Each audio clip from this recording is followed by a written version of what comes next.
नमस्कार,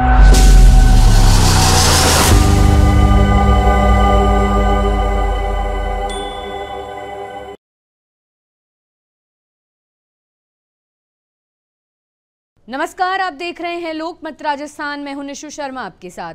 ऑपरेशन सिंदूर के दौरान असली जंग तो शायद चीन लड़ रहा था। बस हथियार जरूर पाकिस्तान चला रहा था, लेकिन चीन ने अपने जितने भी हथियार थे उनकी टेस्टिंग के लिए पाकिस्तान को जरिया बनाया और भारत को लैब। अगर देखा जाए तो चीन इस बहाने भारत की मिलिट्री पावर को परख रहा था और देख रहा था कि अगर भविष्य में भारत के साथ दो दो हाथ करने पड़े तो कौन किस पर भारी रहता है। ऐसे में पाकिस्तान के कंधे के ऊपर बंदूक रखकर चीन ने अपने मंसूबे पूरे कर लिए हैं। भारत चाहे तो पाकिस्तान को कुछ दिनों में निपटा सकता है, लेकिन भारत का असली दुश्मन तो चीन है, जो सामने नहीं पीछे रहकर भारत को डराने की कोशिश कर रहा है। आइए देखते हैं ये खास रिपोर्ट। भारत का असली दुश्मन तो चीन। पाकिस्तान की मदद कर रहा चीन हुआ एक्सपोज। अपने हथियारों की लैब टेस्टिंग भारत में की।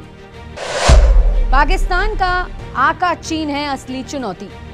दरअसल deputy army chief lieutenant general Rahul R Singh ने चीन की सारी पोल पट्टी खोलकर रख दी है। उन्होंने बताया है कि ऑपरेशन सिंदूर के दौरान किस तरह से भारत सामने से तो पाकिस्तान से लड़ रहा था, लेकिन असल में उसे चीन और तुर्की की सीधी मदद मिल रही थी। चीन ने तो सारी हदें पार कर दी। ये बात बिल्कुल सच है कि आज की तारीख में भारत का असल दुश्मन यही है।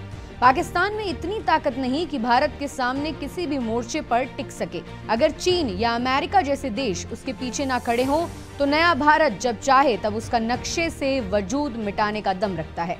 आने वाले वर्षों में भारत का सबसे बड़ा दुश्मन चीन है, जो कम से कम 10 मोर्चों पर हमें जख्म दे रहा है और इससे निपटना भारत के लिए सबसे बड़ी चुनौती बन चुकी है। भारत को जिस बात की भनक पहले से थी, शुक्रवार को deputy army chief lieutenant general Rahul R Singh ने उसका पूरी तरह से खुलासा करके रख दिया।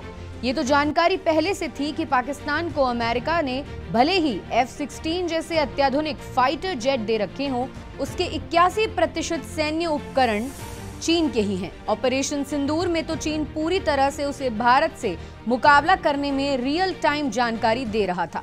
चीन ने इस संघर्ष को पूरी तरह से अपने हथियारों के प्रयोग के लिए इस्तेमाल किया।